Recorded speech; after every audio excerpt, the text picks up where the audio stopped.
மாண்புமிகு அமைச்சரின் பதிலுக்கு நன்றி.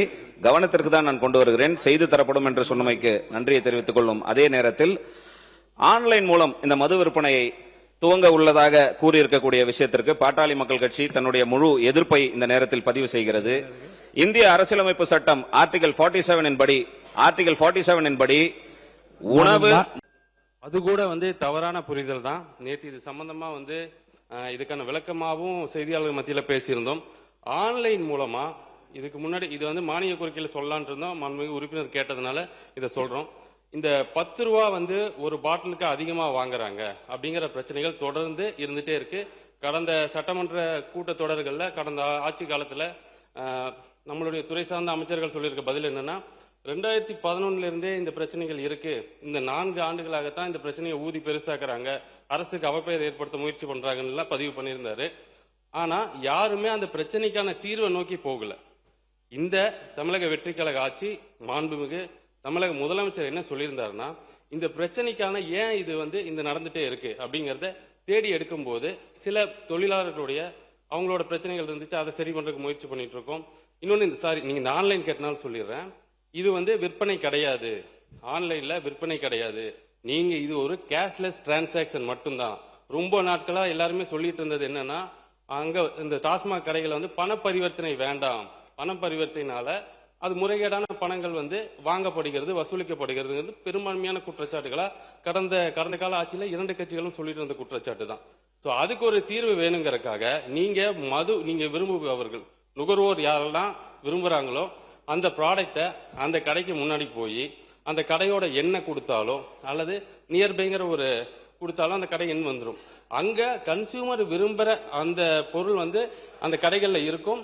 அதை தேர்ந்தெடுத்து அதை பே பண்ணிட்டு அந்த QR கோடை காட்டினா அந்த பொருள் கொடுப்பாங்க. நீங்க மாண்புமிகு சட்டமன்ற உறுப்பினருக்கு மாண்புமிகு பேரவைத் தலைவர் வாயிலாக கேட்டுக்கிறதுன்னா, தவறான கருத்தை பதிவு பண்ண வேண்டாம்.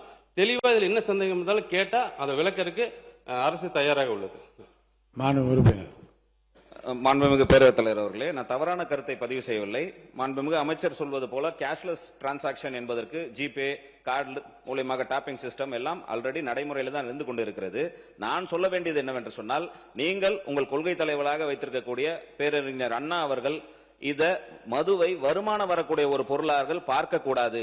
மதுவினால் வருகின்ற வருமானம் குஷ்டரோகி கையில் இருக்கின்ற வெண்ணெய்க்கு சமம் என்று பேரறிஞர் அண்ணா சொன்ன வார்த்தைகளை இங்கே நினைவு கூறுகின்ற அதே வேளையில் இந்திய அரசியலமைப்பு சட்டம் ஆர்டிகல் 47 படி மது என்பது எந்தவித காரணத்திற்காகவும் ஒரு அரசாங்கம் முன்னெடுக்க கூடாது. அதையும் தாண்டி மருந்து உபயோகத்திற்கு தவிர அதை ஊக்குவிக்கின்ற வேலைகளை செய்யக்கூடாதுன்னு அரசியலமைப்பு சட்டம் நமக்கு சொல்லுது.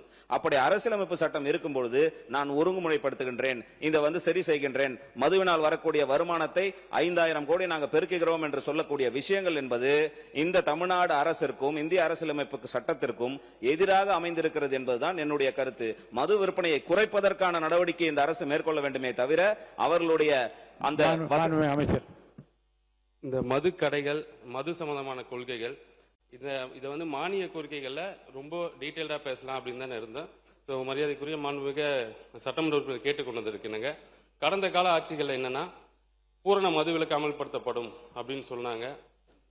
இந்த பக்கம் இருக்கும்போது நீங்க ஏன் அமல்படுத்தலன்னு கேட்பாங்க, அந்த பக்கம் போகும்போது நீங்க ஏன் அமல்படுத்தலன்னு கேட்பாங்க. இது தொடர்ந்து நடந்துட்டு வந்துட்டு இருந்ததுதான். அப்போ கடந்த காலத்துல அந்த துறை சார்ந்த அமைச்சர் பேசும்போது என்ன சொல்லியிருந்தாரு அப்படின்னா, இந்தியா ஃபுல்லா மது விற்பனையை தடை செஞ்சா மட்டும்தான் பூரண மது விலக்குங்கிறது தமிழ்நாட்டில் சாத்தியம் அப்படின்னு சொல்லியிருந்தாங்க. அப்போ இங்க மது விலக்கை கொண்டு வரும்போது பக்கத்து மாநிலங்கள்ல, நம்மளோட எல்லையொட்டி இருக்கக்கூடிய மாநிலங்கள்ல அந்த மது இப்பவே கடந்த கால ஆட்சிகளே இல்லிசிட் அராக்குன்னு சொல்லக்கூடிய அந்த பொருட்கள் உள்ள வந்துட்டு இருந்துச்சு. அதை தடுக்கிறதுக்கான நடவடிக்கை எடுக்காம இருந்துச்சு. எங்களுடைய அரசு மதுவை மக்களுக்கு எளிதாக கிடைக்கிற வண்ணம் செய்யக்கூடாது அப்படிங்கறதுல ரொம்ப தெளிவா இருக்கும். அதனாலதான் இந்த கோயில் பக்கத்துல இருக்கிறதுல, பேருந்து நிலையம் பக்கத்துல இருக்கிற இடத்துல எல்லாம் நாங்க அதை க்ளோஸ் பண்ணிட்டு இருக்கோம். அப்புறம் மாண்புமிகு சட்டமன்ற உறுப்பினருக்கு ஒன்று தெரிவிச்சுக்கிறது என்னன்னா, தமிழக வெற்றி கழகம் என்னைக்கும் மதுவினால் வரக்கூடிய வருமானத்தை உயர்த்துவோம் அப்படின்னு எங்கேயும் சொன்னதும் கிடையாது.